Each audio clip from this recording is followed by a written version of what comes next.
قرآن مجید میں اللہ تعالیٰ فرماتے ہیں کلوا واشربوا ولا تسرفوا انہ لا يحب المسرفین، الاعراف 31۔ کھاؤ پیو لیکن اسراف نہ کرو کیونکہ اللہ اسراف کرنے والوں کو پسند نہیں کرتا۔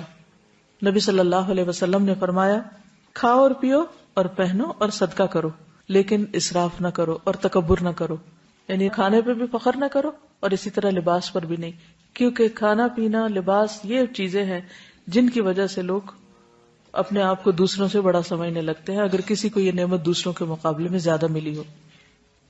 کھانے پینے میں سادگی۔ حضرت انس فرماتے ہیں میں نہیں جانتا کہ نبی صلی اللہ علیہ وسلم نے کبھی پتلی روٹی دیکھی ہو، چپاتی، یہاں تک کہ آپ اللہ سے جا ملے، اور نہ آپ نے کبھی مسلم بھنی ہوئی بکری دیکھی کہ پوری کی پوری بکری ایک ہی طرح تیار کر دی جائے کھانے کے لیے۔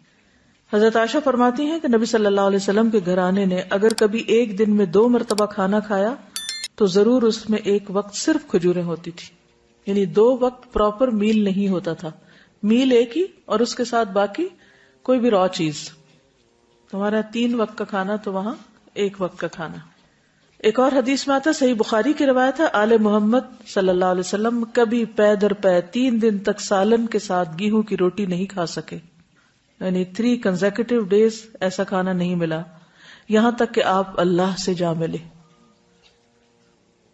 اسی طرح یہ ہے کہ جسمانی ضرورت مثلا قد کاٹ، عمر، کام کاج کی نوعیت کے اعتبار سے بھی غذا کا تعین کرنا چاہیے اور اس کی مقدار کا بھی۔ اسی طرح سادہ اور متوازن غذا زیادہ بہتر ہے۔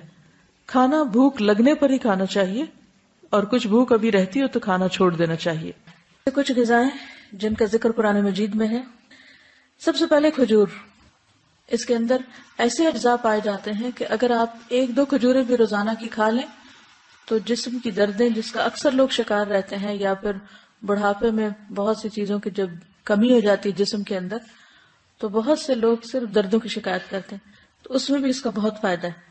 نبی صلی اللہ علیہ وسلم نے فرمایا جس گھر میں کھجور نہیں وہ اس گھر کی مانند ہے جس میں کوئی کھانا نہیں۔ کھجور نہیں تو سمجھے کچھ نہیں، دوسرے لفظوں میں۔ اور آپ کو معلوم پاکستان میں اعلیٰ قسم کی کھجوریں پیدا ہوتی ہیں۔ حضرت عائشہ فرماتی ہے کہ رسول اللہ صلی اللہ علیہ وسلم نے فرمایا اے عائشہ جس گھر میں کھجور نہ ہو وہ گھر والے بھوکے ہیں، اے عائشہ جس گھر میں کھجور نہیں وہ گھر والے بھوکے ہیں۔ آپ نے 2 یا 3 مرتبہ یہ بات فرمائی۔ تو کیا کرنا ہے؟ کرنے کا کام کیا؟ کھجور لا کے رکھنی ہے۔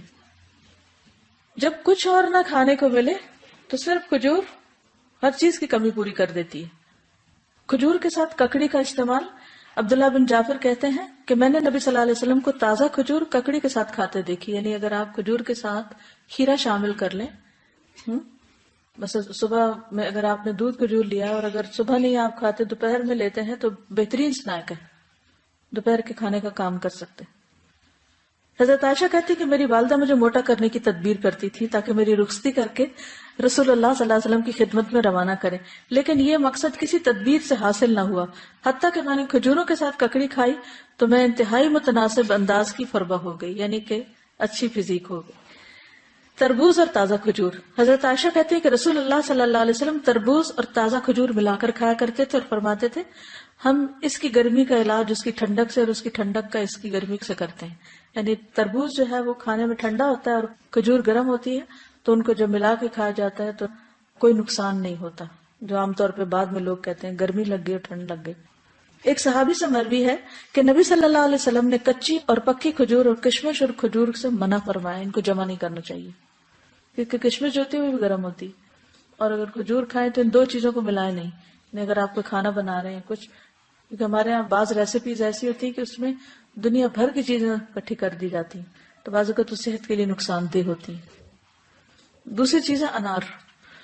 حضرت علی فرماتے ہیں کہ انار کو اندر والے چھلکے سمیت کھایا کرو کیونکہ یہ معدے کی بیماریوں کا علاج ہے۔ ہم عام طور پہ صرف اس کا پھل نکال کے کھا لیتے اور باقی سب چیزیں ویسٹ کر دیتے ہیں، تو اندر کا چھلکا کون سا ہوتا ہے؟ وہ وائٹ اسٹف جس کے اندر دانے لگے ہوتے ہیں۔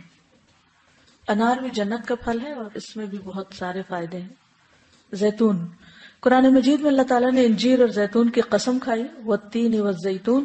ان کے فوائد کے پیش نظر روزانہ کم از کم 1 انجیر، 1 زیتون اور خالص زیتون کے تیل کا 1 چمچہ استعمال کرنا فائدہ مند ہے۔ جسمانی توانائی اور دماغی قوت کے لیے زیتون کے تیل کی مالش بھی یعنی مساج بھی فائدہ مند ہے۔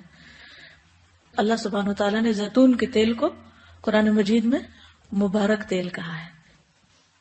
حدیث میں آتا ہے کلوا الزیت وادہنوا بہ فانہ من شجرۃ مبارکہ. نبی صلی اللہ علیہ وسلم نے فرمایا زیتون کا تیل کھاؤ اور لگاؤ، یہ ایک مبارک درخت سے نکالا گیا ہے. یعنی درخت مبارک ہے جس سے نکلا ہوا تیل بھی کیا ہوگا؟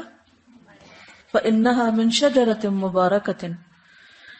ایک اور روایت میں آتا ہے زیتون کا تیل سالن کے طور پر استعمال کرو، یعنی روٹی کا ٹکڑا زیتون میں ڈبو کے کھا لو اور اسے سر اور بدن میں لگاؤ، یہ مبارک درخت سے حاصل ہوتا ہے. حضرت عائشہ فرماتی ہے کہ رسول اللہ صلی اللہ علیہ وسلم وفات پا گئے اور آپ نے ایک دن میں 2 مرتبہ روٹی اور زیتون کا تیل سیر ہو کر نہیں کھائے. یعنی 2 بار میل نہیں لیا آپ نے، 1 میل ہوتا تھا آپ کا، اور ہر وقت وہ گھی میں لگا ہوا نہیں ہوتا تھا. پیلو کے درخت کا پھل. جابر بن عبداللہ کہتے ہیں کہ ہم رسول اللہ صلی اللہ علیہ وسلم کے ساتھ مر الزہران کے مقام پر تھے، ہم پیلو توڑ رہے تھے. آپ نے فرمایا جو خوب کالا ہو وہ توڑو کیونکہ وہ زیادہ لذیذ ہوتا ہے، یعنی یہ بھی کھانے کی چیز ہے. کدو. فنبذناہ بالعراء وہو سقیم وانبتنا علیہ شجرۃ من یقطین. پھر ہم نے اسے یونس علیہ السلام کے ایک چٹیل میدان میں ڈال دیا جبکہ وہ بیمار تھے، اور ہم نے اس پر کدو کا بیلدار درخت اگا دیا. انس بن مالک کہتے ہیں کہ ایک درزی نے رسول اللہ صلی اللہ علیہ وسلم کو کھانے پر بلایا.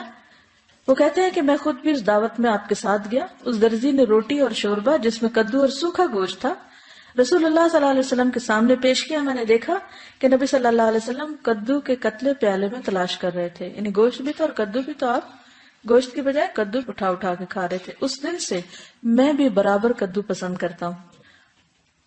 حضرت یونس علیہ السلام کی بیماری کے علاج کے طور پر کدو کی بیل اگائی گئی تھی، جس سے ان کے جسم پر جو بھی مچھلی کے اسٹمک میں جانے کی وجہ سے جو ایسیڈک مادہ تھا وہ لگنے سے زخم وغیرہ ہوئے ہوں گے، ان کا علاج اس سے ہوا. انس کہتے ہیں کہ اس کے بعد جو کھانا میرے لیے تیار کیا گیا اور جتنا مجھ سے ہو سکا میں نے اس میں کدو کو ضرور شامل کر لیا. چقندر اور جو. سہل بن سعد کہتے ہیں کہ ہمیں جمعہ کے دن بڑی خوشی ہوتی. ہماری ایک بوڑھی خاتون تھی، وہ چقندر کی جڑیں لے کر اپنی ہانڈی میں پکاتی، اوپر سے کچھ جو کے دانے اس میں ڈال دیتی. ہم جمعہ کی نماز پڑھ کر ان کی ملاقات کو جاتے تو ہمارے سامنے یہ کھانا رکھتی، یعنی ہر جمعہ وہ یہ کھانا پکا کے رکھتی اور ہم سب کھاتے. جمعہ کے دن ہمیں بڑی خوشی اسی وجہ سے رہتی تھی، یعنی ہمیں پتا ہوتا تھا آج اچھا سا کھانا ملے گا. ہم نماز جمعہ کے بعد ہی صبح کا کھانا کھایا کرتے تھے. اللہ کی قسم نہ اس میں چربی ہوتی تھی نہ گھی، یعنی چقندر ہوتے تھے ابلے اور اس کے اوپر جو کے کچھ دانے، پھر بھی خوش ہوتے تھے. ہمارا کیا حال ہے؟ کہتے اللہ کی قسم نہ چربی ہوتی تھی نہ گھی. اگر ہمیں کبھی بیماری میں بھی کبھی علاج کے طور پر بھی ایسی سبزی کھانے کو ملے تو ہم اپنے آنسو سے اس کو بھگو دیں.